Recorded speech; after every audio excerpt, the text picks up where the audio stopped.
ஓம் சாந்தி 18/4/2024 சாகார முரளியின் முக்கியமான கருத்துக்கள். பாபா சொல்கிறாங்க, இனிமையான குழந்தைகளே, பாபா வள்ளலாக இருக்கின்றார்.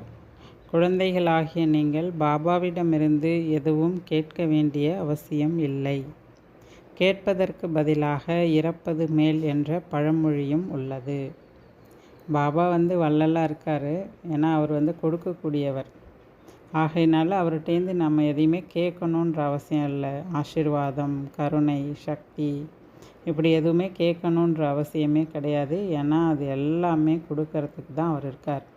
ஆக அவர் என்ன கட்டளை சொல்கிறாரோ அதன்படி நடந்தாலே நமக்கு தேவையானது அனைத்தும் கிடைக்கும். மற்றபடி நம்ம ஆசீர்வாதம், கருணை கேட்க வேண்டிய அவசியம் இல்லை அப்படின்றார். கேட்பதற்கு பதிலாக இறப்பதே மேல் அப்படின்றார். கேள்வி: எந்த நினைவு எப்போதுமே இருந்தால் எந்த விஷயத்தை பற்றிய கவலையும் சிந்தனையும் இருக்காது?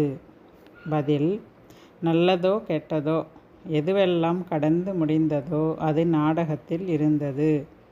முழு சக்கரம் முடிவடைந்த பிறகு திரும்பவும் நடக்கும், மீண்டும் திரும்ப நடக்கும். யார் என்ன முயற்சி செய்கிறார்களோ அப்படிப்பட்ட பதவியை அடைவார்கள். இந்த விஷயத்தை நினைவில் வைத்து கொண்டால் எந்த விஷயத்தை பற்றிய கவலையும் சிந்தனையும் இருக்காது. அதனால் பாபா சொல்கிறாரே, குழந்தைகளே, கடந்தவைகளை சிந்திக்காதீர்கள். எந்த ஒரு தவறான விஷயத்தையும் கேட்காதீங்க, கூறாதீங்க. எந்த விஷயம் கடந்து முடிஞ்சிருச்சோ அதை பற்றி சிந்திக்காதீங்க மற்றும் அந்த விஷயத்தை திரும்ப செய்யாதீங்க அப்படின்பது பாபாவினுடைய கட்டளை ஆகும். ஓம் சாந்தி. ஆன்மீக குழந்தைகளுக்காக ஆன்மீக தந்தை புரிய வைக்கின்றார். ஆன்மீக தந்தையை வள்ளல் என்று கூறுகின்றனர். அவர் சுயமாகவே குழந்தைகளுக்கு அனைத்தையும் கொடுக்கின்றார். உலகிற்கே எஜமானர்களாக ஆக்குவதற்காக வருகின்றார். எப்படியாவது இவை அனைத்தையும் குழந்தைங்களுக்கு இப்போ புரிய வைக்கிறார். இந்த முழு உலகத்திற்கே நீங்கள் எப்படி எஜமானர்களாக ஆகணுன்ற ஒரு வழிகாட்டல்களை கொடுக்க தான் இங்கே அவரே வந்திருக்கார்.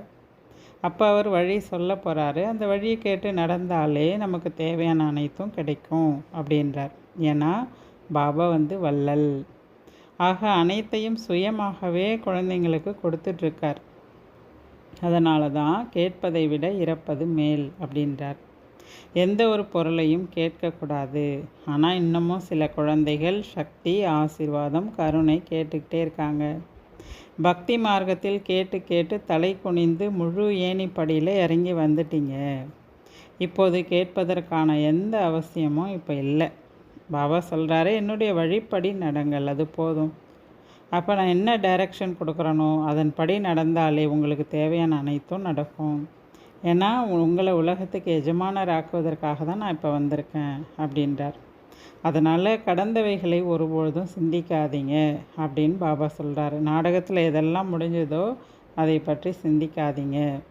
2 வார்த்தை மட்டும் பாபா சொல்கிறாரு, என் ஒருவனை மட்டும் நினைவு செய்யுங்க. மற்றும் பாபாவுடைய கட்டளை பாபா ஸ்ரீமத் கொடுக்குறாரு. அந்த ஸ்ரீமத் படி நடப்பது குழந்தைகளினுடைய கடமை. இதுதான் அனைத்தையும் விட மிக உயர்ந்த கடமை அப்படின்றார். யார் எவ்வளவுதான் கேள்விகளை கேட்டாலும் பாபா 2 வார்த்தைகளை மட்டும் புரிய வைக்கிறாரு. நான் பதீத்த பாவனனாக இருக்கின்றேன். நீங்கள் என்னை நினைவு செய்து கொண்டு இருந்தால் உங்கள் பாவங்கள் அனைத்தும் அழிஞ்சிடும், அவ்வளோதான் அப்படின்றார். நினைவுக்காக யாராவது கட்டளை கொடுப்பாங்களா என்ன? பாபாவை இப்பொழுது நீங்கள் நினைவு செய்யணும். வேறு எதுலேயும் நீங்கள் தலையை உடைத்து கொள்ளணுன்ற அவசியம் கிடையாது அப்படின்றார். உள்ளுக்குள் எல்லையற்ற தந்தையை நினைவு செய்யுங்க. வேறு என்ன கட்டளை கொடுப்பாரு? 84 பிறவி சக்கரத்தை நினைவு செய்யுங்க. ஏன்னா நீங்கள் தான் தேவதைகளாக ஆக போகிறீங்க. அந்த தேவதை ஆகணும்னா உங்களை பற்றிய ஞானத்தை சிந்திச்சு பாருங்க அப்படின்றார். அடுத்து பாபா சொல்கிறாரு, இதுதான் இறை தந்தையினுடைய பல்கலைக்கழகம். இங்கே சிறிய குழந்தைகள்லாம் அழைச்சிட்டு வர வேணாம் அப்படின்றார். ஏன்னா அவங்க டிஸ்டர்பாக இருப்பாங்க அப்படின்றார். சேவை செய்வதற்கு தகுதியானவர்களாக ஆன பின்பு புத்துணர்வு ஏற்படுத்துவதற்காக பிராமணர்கள் அழைத்து வர வேண்டும். பெரிய மனிதர்களாக இருந்தாலும் சரி, சிறியவர்களாக இருந்தாலும் சரி, இது பல்கலைக்கழகம். அதை புரிஞ்சுக்கங்க. இங்கு குழந்தைகளை அழைத்து வருபவர்கள் இது பல்கலைக்கழகம் என்பது புரிந்து கொள்வது கிடையாது. ஏன்னா இங்கே முழுசாக நம்ம படிக்க வந்திருக்கோன்னா நமக்கு எந்தவித டிஸ்டர்பன்ஸும் இருக்கக்கூடாது. முழு கவனமும் நமக்கு படிப்பு மேலேயும் படிப்பிக்கக்கூடியவர் மேலேயும் இருக்கணும்னா நமக்கு தொந்தரவு கொடுக்கக்கூடிய எந்த விஷயமும் நம்ம மூலமாக நடக்கக்கூடாது. அப்போ சிறு குழந்தைகள்லாம் என்ன பண்ணுவாங்க, டிஸ்டர்ப் பண்ணுவாங்க இல்லையா அப்படின்றார். இது பல்கலைக்கழகம் என்பது முதல்ல முக்கியமான விஷயம். இதை நீங்கள் புரிஞ்சுக்கணும். இதில் படிக்கக்கூடியவர்கள் மிகவும் நல்ல புத்திசாலிகளாக இருக்க வேண்டும். பக்குவமற்றவர்கள் என்ன பண்ணுவாங்க, தொந்தரவு செஞ்சுக்கிட்டே தான் இருப்பாங்க அப்படின்றார். ஏனெனில் தந்தையின் நினைவில் யாரால் இருக்க முடியலையோ அவங்க புத்தி அலைப்பாஞ்சிட்டே இருக்கும் அப்படின்றார். அப்போ அவங்க மூலமாக நஷ்டமும் ஏற்படும். அவங்களாலேயும் நினைவில் இருக்க முடியாது. குழந்தைகளை அழைத்து வந்தால் இதில் உங்களுக்கு தான் நஷ்டம் ஏற்படும். அப்போ அவங்க என்ன பண்ணுவாங்க, டிஸ்டர்ப் பண்ணுவாங்க. இதனால் நீங்களும் பாடத்தை முழுமையாக கவனிக்க முடியாது. புத்தியும் அவங்க மேலே தான் இருக்கும் அப்படின்றார். இதனால் என்ன லாபம், நஷ்டம்தானே ஏற்படும் அப்படின்றார். இது இறை தந்தையினுடைய பல்கலைக்கழகம் என்பதை முதல்ல புரிஞ்சுக்கணும் அப்படின்றார். இங்கு மனிதரிலிருந்து தேவதைகளாக ஆகின்றோம். பாபா சொல்கிறாரு, குடும்பத்தில் குழந்தைகளோடு இருங்க. இங்கு வாரத்திற்கு அல்லது 3-4 நாட்கள் இருந்தால் கூட போதும். இந்த ஞானம் ரொம்ப சுலபமானது. இங்கே பாபாவை நீங்கள் புரிஞ்சுக்கணும். எல்லையற்ற தந்தையை புரிந்து கொள்வதன் மூலம் எல்லையற்ற ஆஸ்தியும் உங்களுக்கு கிடைக்கும். எந்த ஆஸ்தி? எல்லையற்ற ராஜ்யத்திற்கான ஆஸ்தி பாபா கொடுக்குறார். கண்காட்சிகளிலும் மியூசியத்திலும் கூட சேவை நடைபெறுவது கிடையாது என்று நினைக்காதீங்க. பல மற்றும் கணக்கிட முடியாத பிரஜைகள் உருவாகிட்டு தான் இருக்காங்க அப்படின்றார். பிராமண குலம், சூரிய வம்சம் மற்றும் சந்திர வம்சம் 3மே இங்கே தான் ஸ்தாபனை ஆயிட்டுருக்கு. ஆக இது மிக பெரிய பல்கலைக்கழகம் என்பது உங்கள் புத்தியில் இருக்கணும் அப்படின்றார். இங்கே எல்லையற்ற தந்தை தான் படிப்பிக்கின்றார். முற்றிலுமாக உங்கள் புத்தியில் எல்லா விஷயங்களும் நிறைஞ்சிருக்கணும் அப்படின்றார். அடுத்து சொல்கிறாரு, தானம் என்பது செல்வந்தர்களுக்கு கொடுக்கப்படுமா என்ன? இது அழிவற்ற ஞான ரத்தினங்களின் தானம். அப்போ தானம் யாருக்கு கொடுக்கப்படும்? ஏழை குழந்தைகளுக்கு தான் கொடுக்கப்படும். செல்வந்தர்கள்லாம் இந்த தானத்தை ஏற்றுக்க மாட்டாங்க. அவங்க புத்தியிலையும் இது அமராது அப்படின்றார். அவர்கள் தங்களது எல்லைக்குட்பட்ட படைப்பான செல்வங்களிலே அவங்க புத்தி சிக்கிட்டு இருக்கும். அவங்களுக்கு இந்த உலகமே சொர்க்கமாக இருக்கும். நமக்கு மற்றொரு சொர்க்கம் என்பது அவசியம் இல்லை, அப்படி தானே நினைப்பாங்க அப்படின்றார். பெரிய மனிதர்கள் யாராவது இறந்து விட்டால் அவங்க சொர்க்கத்துக்கு சென்று விட்டதாக சொல்கிறாங்க. சொர்க்கத்திற்கு சென்று விட்டார் என்றால் அப்போ இவங்க எல்லாரும் நரகத்தில் இருக்காங்கன்னு தானே அர்த்தம் அப்படின்றார். பாபா சொல்கிறாரு, அந்தளவுக்கு அவங்கெல்லாம் கல் புத்தியாக இருக்கிறாங்க, எதையுமே புரிந்து கொள்வது கிடையாது அப்படின்றார். இது உங்களது மிக உயர்ந்த பல்கலைக்கழகம். பாபா சொல்கிறாரு, யாருடைய புத்தி பூட்டப்பட்டிருக்கிறதோ அவர்களுக்கு தான் படிப்பிக்கிறேன் அப்படின்னு சொல்கிறார். தந்தை வருகின்ற பொழுது தான் புத்தியின் பூட்டு திறக்கப்படுகிறது. உங்களது புத்திக்கு பூட்டு எப்படி திறக்கும்? உங்களுடைய புத்தியின் பூட்டு எப்படி திறக்கும் என்று தந்தை சுயம் கட்டளையிடுகின்றார். தந்தையிடத்தில் எதையும் கேட்கக்கூடாது. இதில் முதல்ல உங்களுக்கு நம்பிக்கை இருக்கணும். மிகவும் நம்முடைய தந்தை அன்பான தந்தையாக இருக்கிறார். அவரை தான் பக்தி மார்க்கத்தில் நம்ம நினைவு செஞ்சுட்டு வந்தோம். யாரை நினைவு செய்தோமோ அவர் கண்டிப்பாக ஒரு முறை இங்கே வருவாரில்ல, இப்போ வந்துட்டார். ஆக நினைவு செய்வது என்பது மீண்டும் திரும்ப நடைபெறுவதற்காக தான் அப்படின்றார். தந்தை குழந்தைகளுக்கு தான் புரிய வைக்கிறாரு. பாபா எப்படி வந்திருக்கின்றார், என்ன கூறுகின்றார் என குழந்தைகள் வெளியில் உள்ளவர்களுக்கு கூட புரிய வைக்கணும். தந்தை யார், அவருக்கு நமக்கு என்ன சம்பந்தம், இப்போ எதுக்காக இந்த உலகத்துக்கு வந்திருக்காரு, இந்த விஷயங்களெல்லாம் நீங்கள் புரிஞ்சுக்கிட்டீங்க, பிறகு மற்றவர்களுக்கும் புரிய வைங்க அப்படின்னு சொல்கிறார். குழந்தைகளே, நீங்கள் அனைவரும் பதீத்தமானவர்களாக இருக்கின்றீர்கள். நான் தான் உங்கள் எல்லாரையும் தூய்மையானவர்களாக ஆக்கிறேன். பதீத்தமாக ஆகியிருக்கக்கூடிய உங்களது ஆத்மா இப்பொழுது பதீத்த பாவனனாகிய என்னை தான் நினைவு செய்யணும். ஏன்னா ஆத்மாவை தூய்மையாக்கக்கூடிய கடமை, பொறுப்பு, அந்த சக்தி பாபாட்ட மட்டும்தான் இருக்குது.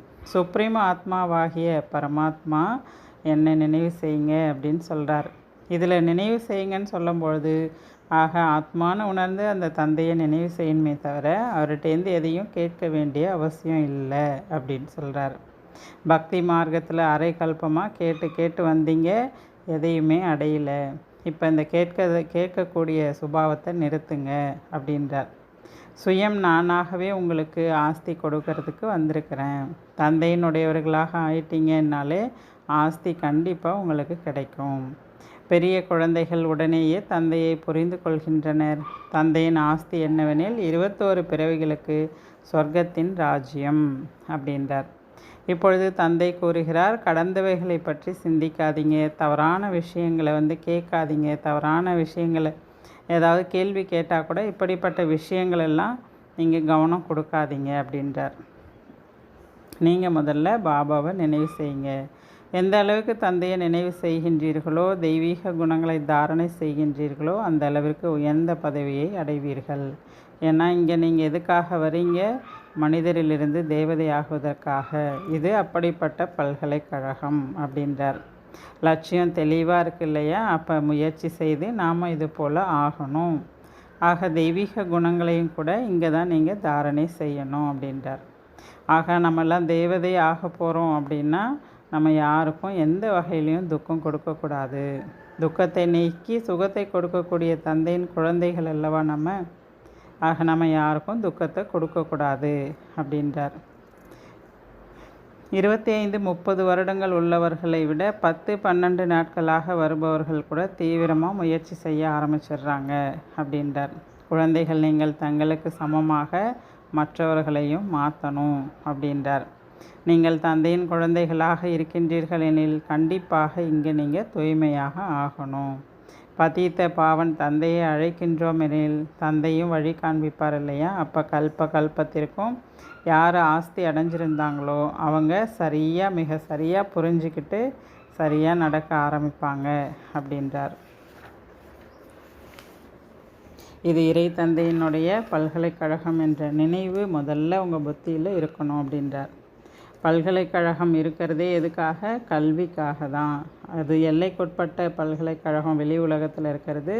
இது எல்லையற்ற பல்கலைக்கழகம். துர்கதியிலிருந்து சத்கதி, நரகத்திலிருந்து சொர்க்கத்தை உருவாக்கக்கூடிய தந்தை ஒரே ஒருவர் தான். தந்தையின் பார்வை அனைத்து ஆத்மாக்களின் பக்கமும் செல்கிறது. அனைவருக்கும் நன்மை செய்ய வேண்டும், அனைவரையும் திரும்ப அழைத்து செல்ல வேண்டும். உங்களை மட்டுமின்றி உலகிலுள்ள அனைத்து ஆத்மாக்களையும் இப்போ பாபா நினச்சிட்ருக்காரு. அதில் குழந்தைகளுக்கு தான் பாடம் படிப்பிக்கின்றார். அப்போ இப்படிப்பட்ட குழந்தைகள் தான் பாக்கியசாலி. அப்போ படிக்கக்கூடியவர்கள் தான் இப்போ எதிர்காலத்தில் தேவதையாக மாறப்போகிறாங்க அப்படின்றார். குழந்தைகளாகி நீங்கள் தந்தையை அறிந்து கொள்வதன் மூலம் தங்களது தர்மத்தை மற்றும் அனைத்து தர்மத்தின் மரத்தையே தெரிஞ்சுக்கிறீங்க. இதில் எதுவும் கேட்க வேண்டிய அவசியமே கிடையாது. பாபா ஆசீர்வாதம் கொடுங்க, கருணை காட்டுங்க, இரக்கம் காட்டுங்க அப்படின்னு நிறைய பேர் எழுதுகிறாங்க. தந்தை எதுவுமே செய்ய மாட்டார். வழிகாட்டுவதற்காக தான் பாபா வந்திருக்காரு. அனைவரையும் தூய்மையாக்குவது தான் நாடகத்தில் என்னுடைய நடிப்பு அப்படின்னு சொல்கிறார். கல்பமாக எப்படி நடித்தேனோ அவ்வாறு தான் நான் இப்போவும் நடிக்கிறேன். நல்லதோ கெட்டதோ எது கடந்து முடிந்ததோ அது நாடகத்தில் இருக்குது. எந்த விஷயத்தை பற்றியும் நீங்கள் கவலையே படக்கூடாது. ஏன்னா ட்ராமா கல்யாணக்காரி அப்படின்றார். நாம் முன்னேறி கொண்டு இருக்கிறோம் என்பது உங்கள் புத்தியில் இருக்கணும். முழு சக்கரமும் முடிவடைந்த பிறகு மீண்டும் இது எல்லாமே திரும்ப நடக்கும். யார் எப்படிப்பட்ட முயற்சி செய்கிறார்களோ அவர்கள் அப்படிப்பட்ட பதவியை அடைவார்கள்.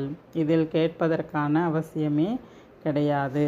இப்பொழுது நீங்கள் எந்த செலவும் செய்ய வேண்டிய அவசியம் இல்லை. பாபா வள்ளலாக இருக்கிறார் இல்லையா? இப்போ வள்ளலுக்கு எதுவுமே அவசியம் கிடையாது. கொடுப்பதற்காக தான் அவரே வந்திருக்கார். அதனால் நான் சிவபாபாவுக்கு கொடுத்துருக்கேன் அப்படின்ற ஒரு நினைவு கூட உங்களுக்கு வரக்கூடாது அப்படின்றார். சிவபாபாட்டேருந்து நீங்கள் அடையிறீங்க. நீங்கள் சிவபாபாவுக்கு எதுவும் செய்யலை, இதை முதல்ல புரிஞ்சுக்குங்கன்றார். நீங்கள் இங்கே வருவதே அடைவதற்காக தான் வந்திருக்கீங்க. ஆசிரியரிடத்தில் மாணவர்கள் படிப்பதற்காக தானே வராங்க. அதே போல் தான் இங்கேயும் கூட நீங்கள் பாபாட்டேருந்து ஆஸ்தி அடைவதற்காக தான் வந்திருக்கீங்க. அந்த லௌகீக தந்தை, ஆசிரியர், குரு மூலம் நீங்கள் நஷ்டத்தை தான் அடைஞ்சிங்க இவ்வளோ காலமாக. இப்பொழுது குழந்தைகள் ஸ்ரீமத் படி நடக்க வேண்டும். அப்பொழுது தான் உயர்ந்த பதவியை அடைய முடியும். சிவபாபா 2 ஸ்ரீ ஆக இருக்கின்றார். நீங்கள் ஒற்றை ஸ்ரீ உடையவர்களாக ஆகின்றீர்கள். அதாவது ஸ்ரீலக்ஷ்மி, ஸ்ரீ நாராயணர் என்று உங்களுக்கு சொல்லப்படுது என்றார். ஸ்ரீலக்ஷ்மி, ஸ்ரீ நாராயணர் இருவராக ஆகிவிட்டார்கள். அதுதான் விஷ்ணு அப்படின்றார். ஏனெனில் இருவரும் இணைந்து இருக்கிறாங்க அப்படின்றார். இருப்பினும் இருவரையும் அது போல் ஆக்குனது யார்? ஒரே ஒரு தந்தை தான் அப்படின்றத புரிய வைக்கிறார். இன்றைய நாட்களில் ஆன்மீக கருத்தரங்கம் கூட நிறைய நடைபெறுகின்றது. ஆனால் ஆன்மீகம் என்பதன் பொருளை யாருமே முழுசாக புரிஞ்சுக்கிறது கிடையாது. இந்த ஆன்மீக ஞானத்தை கூட ஒரே ஒருவர் தான் சொல்லித்தராரு. வேறு யாரும் இதை கற்றுத்தர முடியாது. பாபா தான் அனைத்து ஆத்மாக்களுக்கும் தந்தையாக இருக்கின்றார். அவரை தான் ஆன்மீக தந்தை என்று சொல்லப்படுகிறது. இங்கே தத்துவத்தையும் கூட ஆன்மீகம்னு சொல்லிடுறாங்களாம். ஏன் இப்படிலாம் சொல்கிறாங்கன்னா, இது காடாக இருக்கு. இங்கே யாருக்குமே தெளிவான புத்தி கிடையாது. இங்கே ஒருவருக்கொருவர் எல்லாரும் துக்கத்தை தான் கொடுத்துக்கிறாங்க. அஹிம்சா பரமோ தேவி தேவதா தர்மம், உயர்ந்த தேவி தேவதா தர்மம் இருந்தது என்பதை நீங்கள் கூட தெரிஞ்சிருக்கீங்க. அங்கே இது போன்ற எந்த சண்டை சச்சரவும் இருக்காது. கோவப்படுறது, இம்சை கொடுக்கறது இதெல்லாம் எதுவுமே இருக்காது. ஆனால் இங்கே பாருங்கள், கோவப்படுறாங்க, சண்டை சச்சரவு, இதெல்லாம் இம்சை அப்படின்றார். இங்கு முற்றிலும் அஹிம்சையாக நீங்கள் மாறணும். எண்ணம், சொல், செயலில் எந்த ஒரு தவறான விஷயங்களும் உங்ககிட்ட இருக்கக்கூடாது அப்படின்னு சொல்கிறார். சிலர் போலீஸாக வேலை செய்கின்றனர் எனில் அதிலும் யுக்தியோடு வேலை செய்யணுன்றார். எவ்வளவு முடியுமோ அந்தளவுக்கு அன்பாக வேலை வாங்குங்க, அந்தளவுக்கு வேலையும் செய்யுங்க அப்படின்றார். பாபாவுக்கு கூட சுய அனுபவம் இருக்குது. அன்பாக தனது வேலைகளை செய்விக்கின்றார். இதில் மிகுந்த யுக்தி வேணும் அப்படின்றார். 1க்கு 100 மடங்கு தண்டனை எப்படி கிடைக்கும் என்பதை மிக அன்புடன் மற்றவர்களுக்கும் கூட நீங்கள் புரிய வைக்கணும். எப்படிப்பட்ட பாவம் செஞ்சால் எப்படிப்பட்ட தண்டனை கிடைக்கும் என்பதெல்லாம் நீங்கள் புரிய வைங்க அப்படின்றார். நல்லது. தாரணைக்கான முக்கிய சாரம். முதல் பாயிண்ட், நான் துக்கத்தை நீக்கி சுகத்தை கொடுக்கும் தந்தையின் குழந்தையாக இருக்கின்றேன். ஆகையால் யாருக்கும் துக்கம் கொடுக்கக்கூடாது. லட்சியத்தை முன்னால் வைத்து தெய்வீக குணங்களை தாரணை செய்ய வேண்டும். தனக்கு சமமாக ஆக்கக்கூடிய சேவை செய்ய வேண்டும். செகண்ட் பாயிண்ட், நாடகத்தின் ஒவ்வொரு பாகத்தை அறிந்திருந்தும் கடந்து போன எந்த விஷயங்களை பற்றியும் சிந்திக்கக்கூடாது. எண்ணம், சொல், செயலில் எந்த தவறான காரியமும் ஏற்படக்கூடாது என்பதில் கவனம் கொடுத்து இரட்டை அஹிம்சாதாரியாக ஆக வேண்டும். வரதானம், ஒரு தந்தையை தனது வாழ்க்கை துணையாக ஆக்கி மற்றும் அவரது துணையுடன் இருக்கக்கூடிய சம்பூர்ண தூய்மையான ஆத்மா ஆகுங்கள்.